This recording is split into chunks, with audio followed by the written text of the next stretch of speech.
Ever had a game that you really wanted to play for a long time, and I mean it's a game that's really old, and when you finally do get to play it, you're like, wow, this isn't what I expected. I recommend you take that statement with a shaker of salt because I never played the original PC version of this game. I'm playing a port that came with Alice Madness Returns. American McGee's Alice was a PC game that came out on October 6, 2000. Ever since I saw it, I wanted to play it, but I didn't have a computer that could play it. My high school was a technical school and a trade that I took was electronics, and in senior year we built computers, either using parts in class or buying our own and bringing them to school and put them together. I used the school's parts as I already had made the choice to go to college for animation and game design, but one girl, a wannabe goth chick, brought in her own computer parts and built her own, and she installed Alice as the first game for it, and that was in 2003. I didn't play it, but I did watch some of it. Remember that episode of South Park where all the kids are playing Call of Duty while the teacher gives a lesson? Well, that was us and we never got caught, although the grade under us always got caught. I heard about a PS2 port in the works, but it was eventually cancelled, so I gave up on it. Then I used a Macintosh for a few years in college and heard rumors of a Mac version, but I couldn't find it. When I switched back to Windows and got more into PC gaming, I had pretty much forgotten about it, and it wasn't until Alice Madness Returns is when I remembered the original, and Madness Returns came with a digital copy of the first. I always meant to buy Madness Returns, but didn't get it until the 29th of March this year when there was a sale of EA games on the PlayStation Store. So now, after 13 and a half years, I finally get to play a game that's been in the recesses of my mind for so long. And they could have done a much better job porting it to the PS3 and 360. Yes, I have both versions, and the 360 one is better, but more on that in a bit. Alice was developed by Rogue Entertainment. EA licensed Ritual Entertainment's Heavy Metal FAKK Fact 2 or Squared or whatever game engine, which just so happens to be a modified version of the Quake 3 Arena engine. One thing cut from development was summoning the Cheshire Cat to aid you in battle, but that was dropped. But you can still summon him, but he'll just leave a cryptic message. EA's cancellation of the PS2 port caused Rogue Entertainment to shut down, and the retail release of Alice was a lot less gory than the demo. These decisions pissed off American McGee, and yes, his real first name is American. There are 4 versions of the box art that I know of. The first has Alice holding the Vorpal blade and covered in blood. The second is the same, only with no blood. The third is her holding the ice wand, and the Cheshire Cat is edited to not look like a skeleton, and the fourth has her holding playing cards. When confronted about the cover change, EA said it was because of consumer complaints, although McGee says it was due to EA changing it internally. Which means that the game is highly collectible. A new copy of the original Bloody Box artwork can go up to $200, but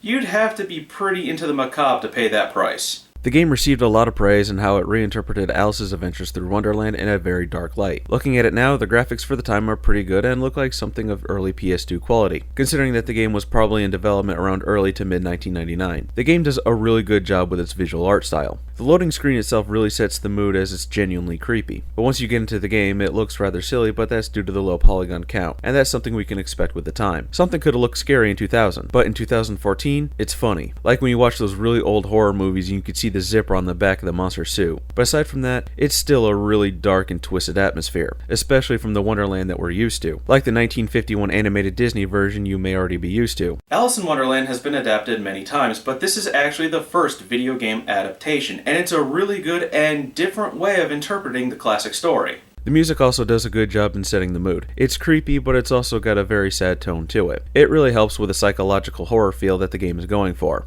You really get to take in the very unique visual style that they've gone with Wonderland. It's a pretty gothic style, and there are some things that transition from psychological horror to body horror. Like in the school when you see the children who have these weird things grafted to their faces. It's creepy in look, but not in sound, as the giggling is too fake. You know in the horror movies when the characters are in a playground or a school that's dark and derelict, and you hear that faint sound of children laughing, and it's scary as hell? Like in the Ghostbusters game when you're in the children's room in the library, you hear children talking and laughing, but it's very faint. That's the most terrifying thing to me because the atmosphere is done so well, and I can usually handle things like this.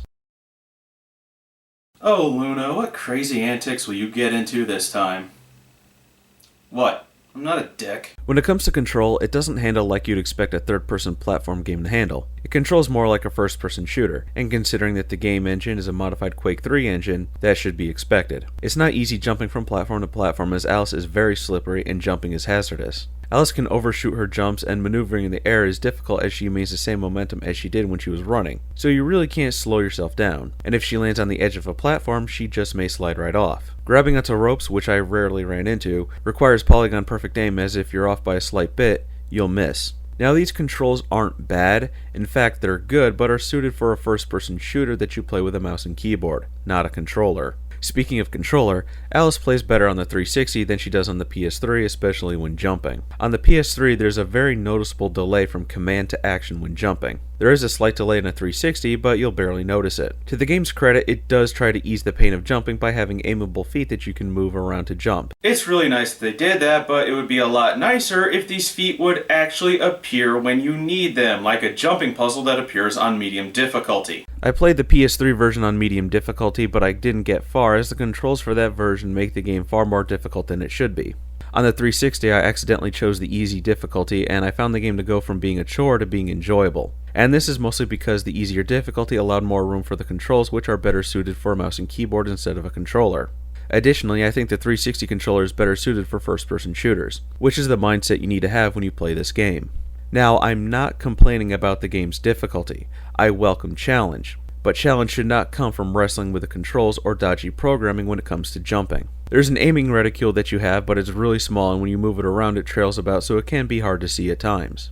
I suggest scaling down the sensitivity so the aiming reticule isn't so overly sensitive. It makes fighting boojums much easier, and I find these enemies in particular to be the hardest in the game because they constantly move, and the way they move makes aiming harder as they slither through the air. They only stop to scream at you, which pushes you around while doing damage in an area effect cone in front of them. Fighting them is like fighting a war of attrition, because in the beginning you only have the Vorpal Blade and weak playing cards that you soon pick up.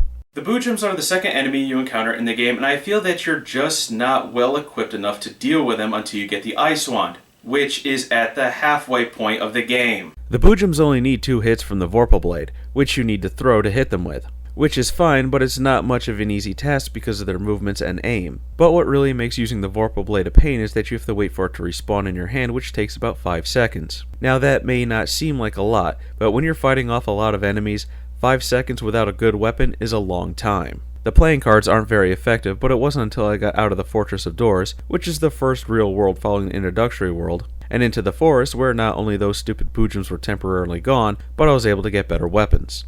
I'm really talking about the Ice Wand specifically. The Vorpal Blade is good when thrown, but the Ice Wand is going to be your main weapon as it does a massive amount of damage and kills most enemies instantly. The Jabberwock Staff is also one of the more powerful weapons in the game once you get it, and is required to defeat the final boss. The Jack Bomb's secondary function is awesome, but it can damage you as well. The demon dice are unreliable as they either don't work, summon a weak demon that does no damage, or summon a demon that does a lot of damage. There's also the Blunderbuss, which is actually the most powerful weapon in the game, but you get it towards the end. The Croquet Mallet is good, but I don't rely on its secondary action even when the game uses its sporadic auto lock-on. Like the jumpable feet, it only helps when it wants to, and since I never played the original PC version, I don't know if this is due to shoddy programming or shoddy porting. It wasn't until I got halfway through the game is when I started to enjoy it, as not only was a lot of the bullshit now past me, but now I was properly equipped and probably because I got used to the controls. But now we move on to the story, which if you read Alice in Wonderland or saw the animated Disney film, this is nothing like it. There's really nothing to spoil here because once you know the premise of it,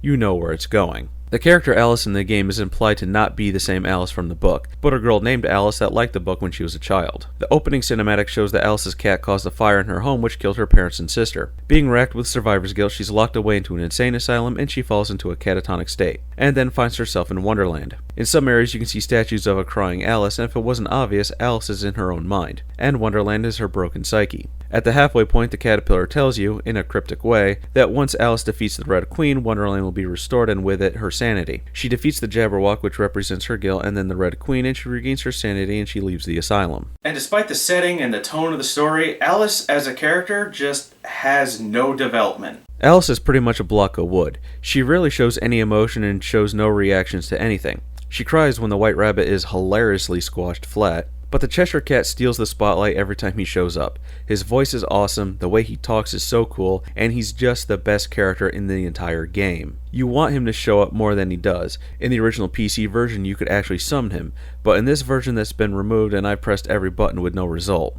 I probably sound like I'm asking too much for a game released in the year 2000, but this was a time when games were really evolving into what they are now. And with the game being psychological horror, this could have been a really huge step for the genre, as games like Silent Hill were really pushing the bar of horror. Looking at this game, I would say that Silent Hill, a PS1 game, is more terrifying than this. Resident Evil really opened the door for horror games. Silent Hill kicked it open, and I was hoping for Alice to tear that door off its hinges. And a horrified version of Wonderland would be and should be the scariest thing ever. While the Wonderland characters are creepy looking, the level design reflects the creepiness, and the music is creepy, I'm just not scared at all. I'm just going through the motions as I play the game. I don't think that the graphics have anything to do with it, because graphics don't make a game. I just don't think it's a scary atmosphere. American McGee's Alice can be seen as the poster child for games that are the you had to be there type. It's a game that has not aged well at all. Back when it was first released, it was probably one of those games that was the shit. A game you had to play, but due to console gaming being more accessible and dominant at that time, it became one of those games that would have gotten more attention if it was on a console. The game is a cult classic, and while it's a pretty long forgotten game, it's still remembered by some, such as Doug Walker referencing it in his Nostalgia Critic review of Tim Burton's Alice in Wonderland. The game did get a sequel 11 years later on the PC, 360, and PS3 called Alice Madness Returns. I suggest buying that game as it comes with a copy of the first. Buy it digitally or new if you can find it, because if you buy it used, you'll need to shell out the extra $5 to get this game. While I didn't like the first half, I enjoyed the second half, as that's where the game really starts getting good, balanced, and the levels are better accommodated for the controls than the first half. Despite the game not aging well, I do recommend that you give it a shot, purely for its concept alone, which is a good one and well worth seeing.